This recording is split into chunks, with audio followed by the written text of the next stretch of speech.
Welcome, internet world, all you guys out there. Sorry, I have to do something real fast because one of the cats stepped on the keyboard, and one particular cat likes to walk on the keyboard, and like my wife says, I don't like punish her or whatever, so she does it over and over again. One of the other cats, on the other hand, he doesn't step on it. Anyway, so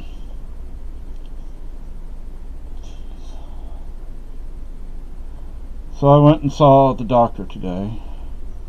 My beautiful wife in the other room over there. She phoned yesterday, and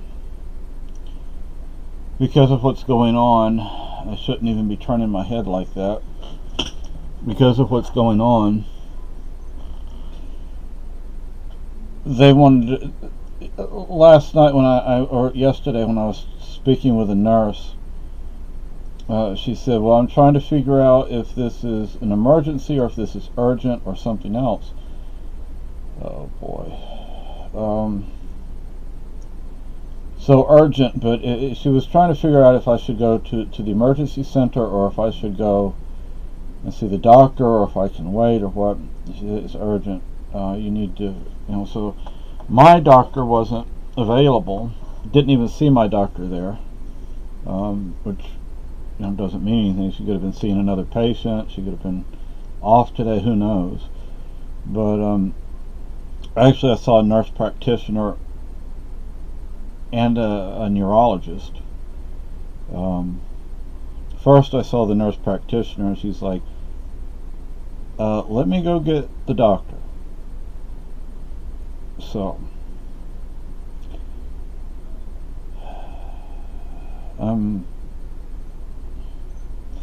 well, to be honest with you, I'm scared. I'm scared. I'm not going to go into everything that's going on. I had plans for this year. At one point, I have kin up in. For those who may not know what I mean by kin, it means family. It's a southern thing. I have kin up in Canada. My dad, or D-A, Irish. My dad was from Canada, but he lived most of his life in the United States. And anyway, I have a cousin up there. She wanted us to get together, and I'd love to show my wife BC. It's British Columbia. That's probably not going to happen this year. I was thinking about doing that, but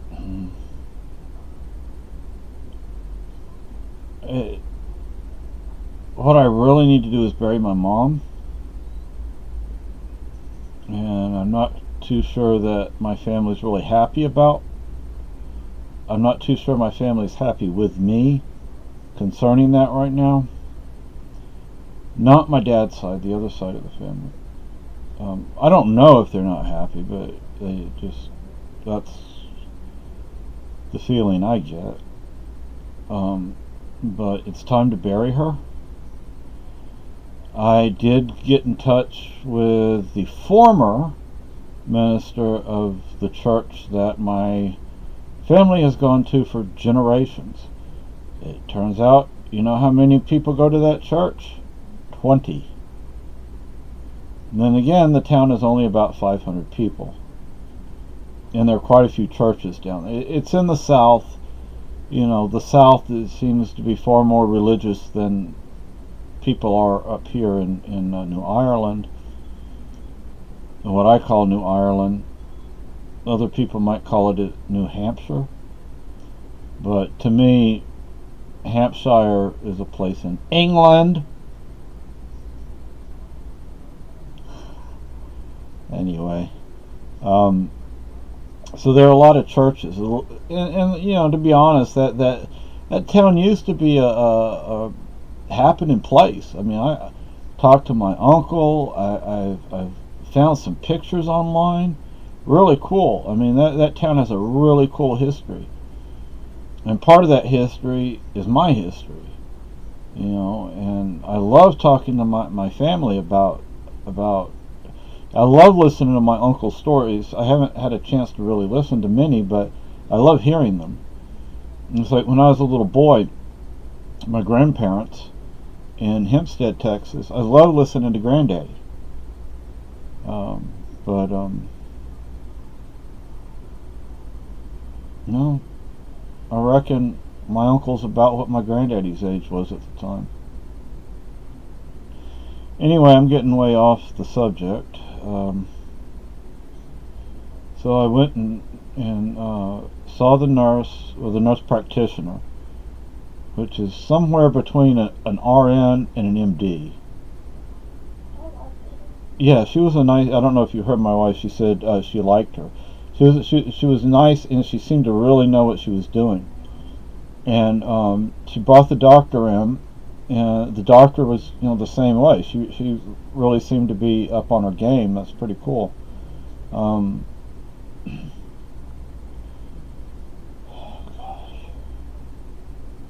like I said, I'm not going to go into the details, but when we got home, my wife called the hospital up in Lebanon,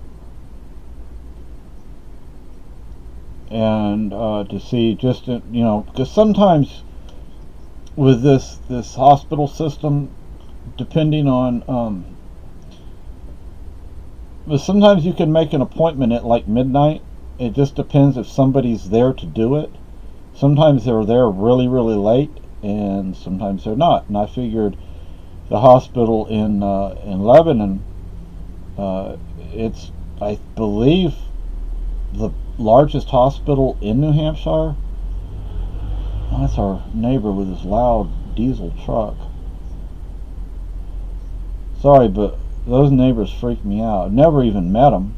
Seen them a few times, never met a young couple. Anyway, but there was nobody there to make the appointment, so we have to call back tomorrow.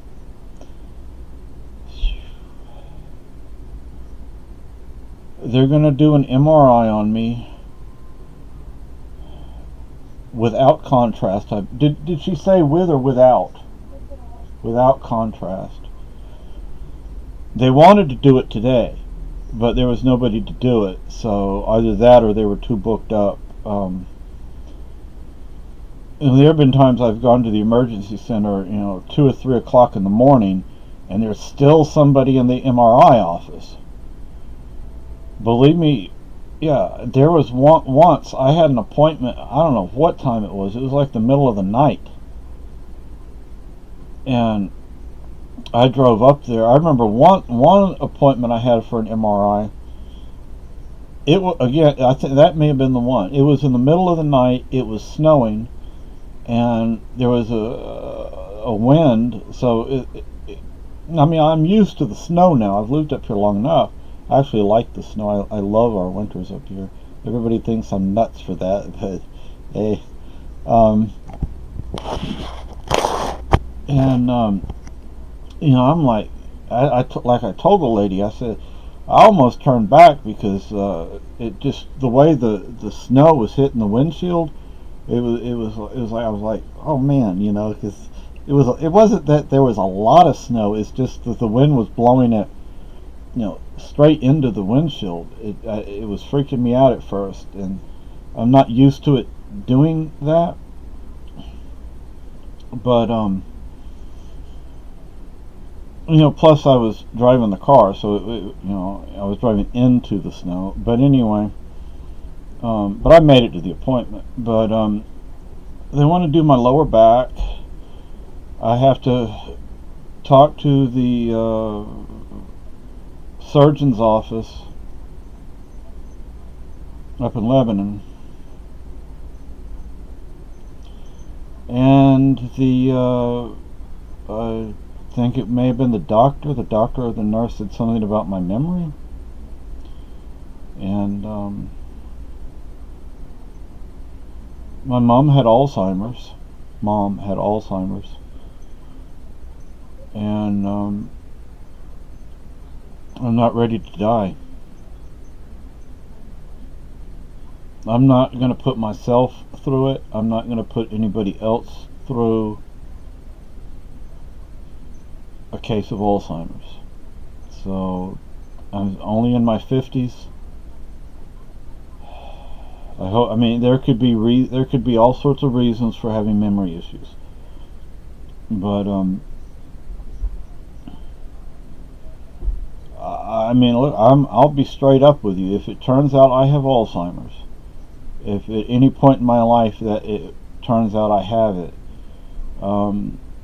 before it gets too bad, I'm going to take care of it myself, and I don't want to do that. Especially, I'm only in my 50s. I mean, you know, like when I was 18, when I was 25, when I was 30, 35, 40.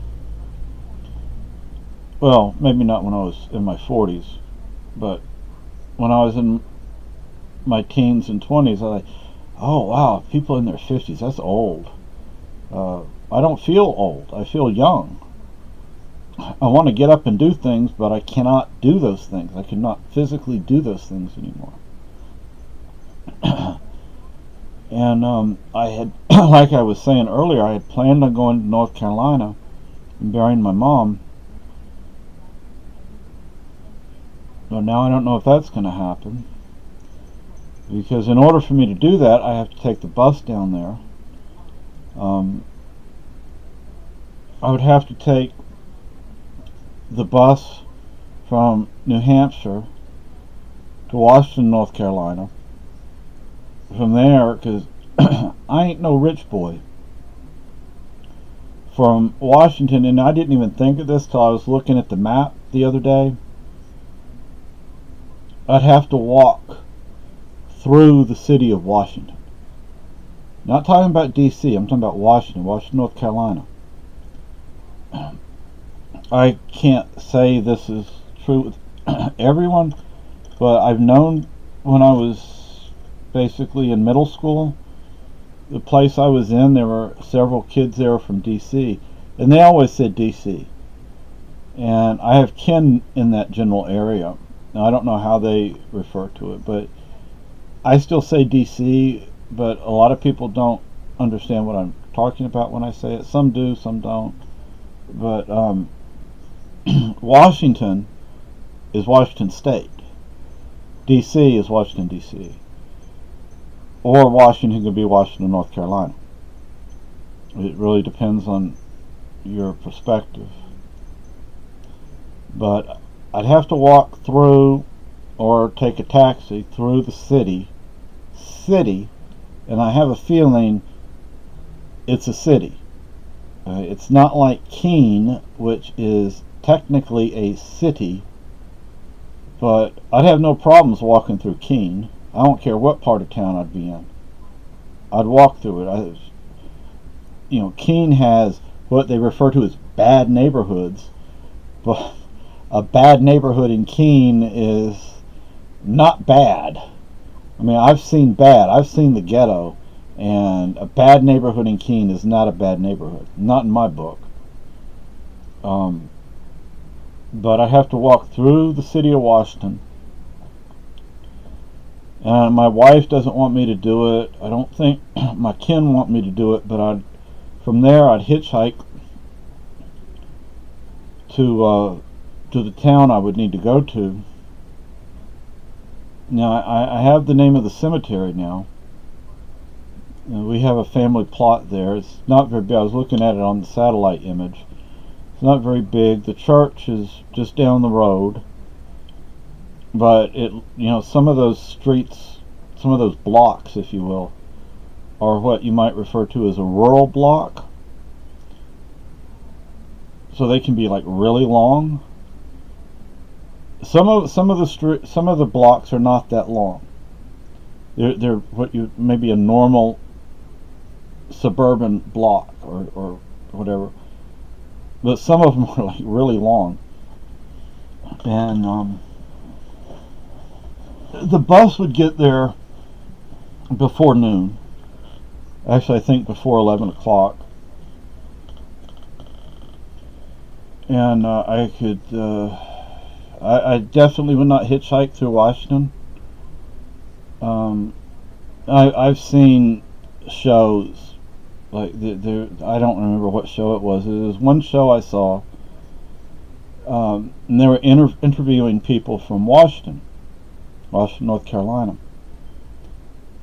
and these are people that had lived there all their lives.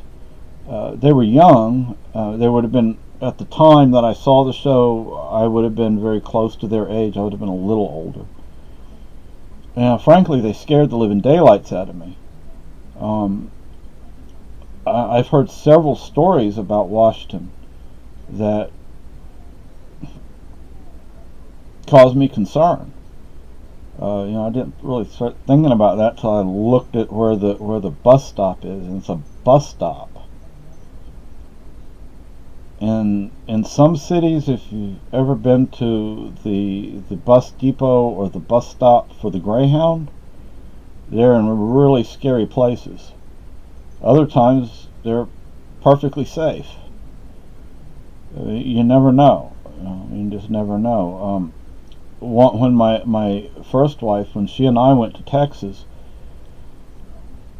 there was dude was a freaking idiot. There's this guy on the bus, and he's way up front too, not right behind the bus driver, but the first few seats behind him. And he's talking on his phone, and he's really loud about it. And the bus driver kept telling him to be quiet. At one point, he actually told him as an individual, instead of just saying, "Please be quiet, respect everybody's space," he actually had to tell the guy to basically shut up. The guy was making drug deals on his phone on the bus. The bus driver called the police and called Greyhound security before we got to where that guy's stop was. And it was a stop. It was at night. There were no buildings open. There were maybe a handful of street lights. So when we got to the bus stop, there's Greyhound security and there are cops waiting there. I don't think they said anything to him, but they were there just to make sure that he wasn't going to do anything to anybody. But anyway, so like I said, I'm not going to go into the details of what's going on right now, but it's not looking good, and my plans for North Carolina, I haven't stopped planning on the North Carolina trip. I'm not going to. I'm going to wait and see what happens, though. As with everything, I'm going to be flexible about it. Everything's in flux, and we're just going to see what happens.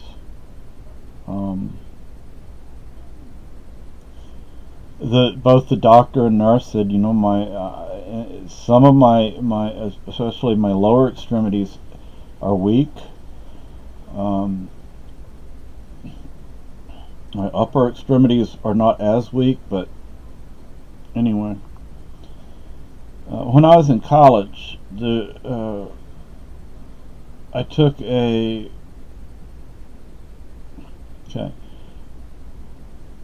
at the college I went to, SAC, San Antonio College. I went to SAC and I went to St. Philip's. But SAC was my school.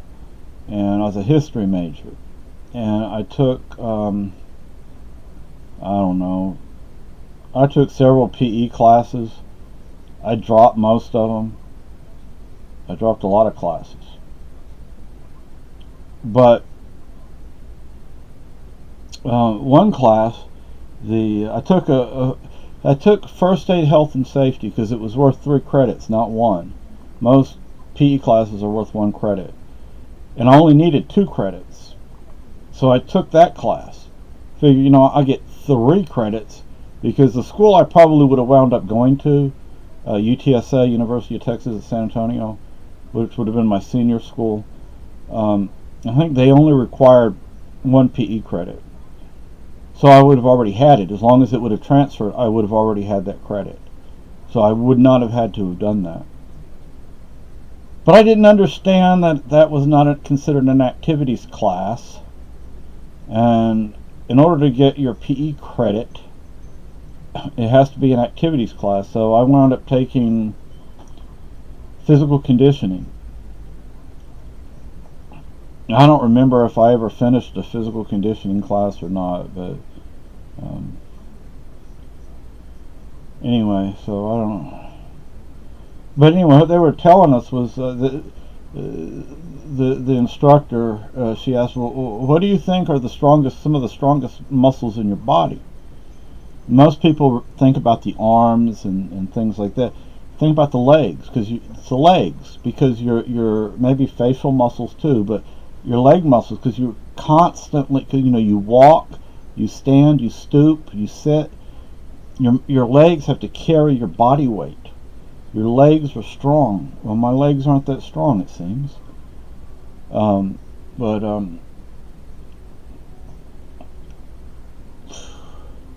who knows? Maybe I was overdoing it in some PE class that caused some of this. I don't know. I know in high school, I took. I loved weightlifting. I actually figured, hey, I could be an Olympic weightlifter. My PE teacher, Mr. Thibodeau, he said, no, you can't lift that much. I wasn't going to be a Olympic weightlifter. And then what would I have done afterward, though? What kind of career would I have had afterward? One thing I wanted to do for many years was be a bull rider, a professional bull rider. Well, what would have happened if I would have gotten hurt? A lot of those guys get hurt pretty darn bad. Some of them never able to ride again. I wouldn't do that today. I mean, I wouldn't even consider it today, but I don't think that's, to me, it's kind of abusive, not kind of, it is abusive to the animal. But, anyway, so, I don't know. I don't know what's going to be happening. If I have to have more surgery, which is what I'm scared of, because when I had my last surgery, the guy in recovery right next to me died. And I mean, they were working on him. They didn't just give up. They were working on him. They were doing compressions. They did the needle in his chest, and anyway. So, there's a risk when you are under anesthesia. So, and tonight Texas is murdering another person. They probably have already done it. Rest in peace, young man. I know what you did was horrible. Very, very horrible. What you did was just cruel. But I hope you had remorse for what you did, and I know one of the guys that was involved with that case, he was murdered by the state of Texas some time ago, and he cried. Look, I'm involved with anti-death penalty groups online anyway. I do send emails from time to time. Sit here typing emails to governors, and never seems to do any good. But I don't remember how many other guys were involved with the case, but what they did was wrong. The thing is, people would say, well, we have to keep them from harming society. Well, they're not harming society. They're freaking in prison. And I know there are a lot of innocent people in prison. There are a lot of innocent people on death row. There are a lot of innocent people that have been murdered by the state. There's a documentary. You can find it here on YouTube. I don't remember what it's called, but the warden of that prison is now anti-death penalty. But, I still pisses me off to no end. The man is sitting there with a nun, not Sister Helen Prejean. I don't like calling people sister, father. You know, actually, if you read your Bible, it says not to call people father or fodder. Hello, fodder. Hello, mutter. Here I am at Camp Granada. Anyway, I won't do that one. But the prison warden, he leans over. He says, "Okay, it's time now," and he says, "Don't worry, we're all going through this with you." And they put him in the gas chamber. I'm like, no, you're not there with him. You're killing the guy. And it turns out he was innocent. And you can see the change in him when they moved him from the cell to the waiting area, the holding area, and he's sitting there with the nun, and he's just bent over. He's just lost. I mean, he's, you know. And they take him in. That's where it cuts. And you know, there were prison guards who were like, "Yeah, we get to kill somebody," and the warden said, "I do not want to hear that crap. Now, we're not doing this for fun. We're not doing this as a joke. This isn't a joke. You're taking another human life. You know, no matter how bad or good the person is, that person is someone's child, possibly someone's parent, brother or sister. You know, these people love them. And I believe very strongly in forgiveness and redemption. Not everybody will redeem themselves. But once you kill them, there is no possibility of redemption. Once you kill them, you can no longer truly forgive that person because they're not there for you to say, "Hey, I forgive you." People that molested me, raped me when I was a child, I forgive them. I don't want to see them killed. Now, if they, you know, frankly, for what they did to me, they should have gone to prison. Not jail, but to prison. I don't know if they should have gotten out because child molesters don't reform. You know, so they should have just stayed there. And frankly, you know, whatever happened to them in prison, I'm not going to get too upset about it. But I believe in forgiveness and redemption. I'm sorry other people don't. I think it's also important to remember the victims. But anyway, I won't get into all that because what I'm dealing with is my health. They changed the hospital or medical center. No, medical center. You used to, when you walked into the hospital, you signed in on the ground floor, and then when you checked in, then you went to your physician's office. Well, you don't do that anymore. I liked it that way because, I never knew where I was supposed to go. I never knew where I was supposed to go, so I liked going there, and then I could, you know, they'd tell me, well, you go, it's on such like 1A, or 1, or 2, or 2A, or whatever. It's like split level, you know, so it's not split level. So it's not like level floors. One floor will be here, and one floor will be here, or one floor will be here, and one floor will be there. Walking up and down steps is not, you know, I'm probably going to need a ramp outside the house because I do have to hold on to the door frame to get in and out. Although I am now using my cane in the house, so I am keeping it handy. Yesterday I was having extreme difficulty, and I wasn't using the cane, I was using my walking stick because it was working better for me than the cane. Because with the cane, my hand is here, and I could actually use to cut off, actually I need to get a new rubber end for it, but I could probably cut off about 1/2 inch of this cane to make it more comfortable. But I'm not going to do that right now. Not going to be doing any heavy lifting or nothing until all this is looked into, and we'll see what happens. I mean, even bending my head down, it's not painful necessarily. Well, it is painful, but it's like I feel something in my throat, like maybe a screw or something came out of what they put in there. I don't know. I hope when they do the MRI, well, it's a lower back MRI, but well, they wanted my surgeon to look at some of this stuff. So we're gonna see. We're gonna see. But I don't know. I mean, I really don't have anything else to say. I'm just going on and on here, and it's a 30-minute video, and the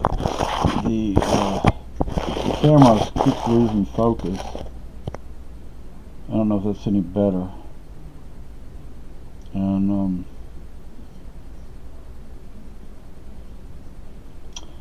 so I guess all I can say is wish me luck. I don't know what else to say. Thankfully, my wife was with me when we went to see the doctor. Because I forget things, and like I can remember an incident, but remembering how long ago that incident took place is another matter. Again, I'm not going to go into all my symptoms, but they're serious. Let's just put it that way. So,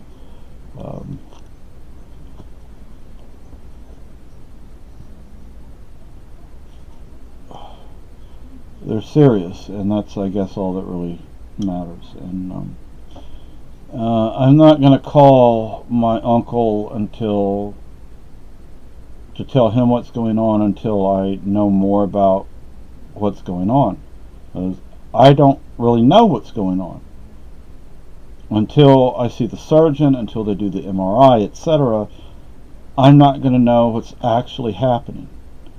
The neurologist that the other person, I call her a doctor. She's a nurse, but I'll call her a doctor because she's a nurse practitioner, not an I mean, she's an RN, but RN plus. My mom was an RN, so but sadly, my mom's nursing school closed. And when my mother went there, I found out that that nursing school was rated as one of the best in the country. And it wasn't a very big nursing school. Maybe that was one of the reasons. But a very famous, well, I don't know, very famous, but if you watch the movie MASH, not the TV show and the movie, very different. You watch the movie. There's a scene in the operating theater where one of the surgeons says, "Diva retractor." Like, where have I heard that name? The Dr. Deaver that developed the Diva retractor was a surgeon at the hospital that my mom's nursing school was attached to, which is really cool. I asked her once, I said, "Did you ever meet him?" She said, "Not that I recall. I mean, it's possible that I had surgical rotation or something with him, but I don't remember him." And so, but it's cool that she went to a nursing school that was one of the top in the country, and there were, doctors like that, great doctors that worked there. But anyway, so I'll go ahead and end this. I'm going to end this on a positive note. Well, you can't see that. Anyway, it says the luck of the Irish. Even though I'm probably more Spanish than I am Irish, but because I've never been to Ireland, but I have been to Spain because I was born there. That was my first language, and so forth and so on. I had my first haircut there. I screamed bloody murder. I have a slide, or maybe several slides, and there was no electricity in the building, so they used scissors, and I don't know what those scissors are called. They have little notches in the scissors that they straighten the hair, and then they clip it. It's pulling my hair. I'm just a toddler, and I'm screaming bloody murder. And the picture's not great because it was dark, and I was way at the other end. I went to the same barber in Texas for 11 years. Eventually, I never even had to. I didn't even have to say what I wanted, how I wanted my haircut. They just knew, and I usually wound up somewhere toward the inside end of the barbershop. But anyway, so it was right next to Great Skate. If you know Great Skate, well, there have probably been a lot of places called Great Skate. Anyway, bye.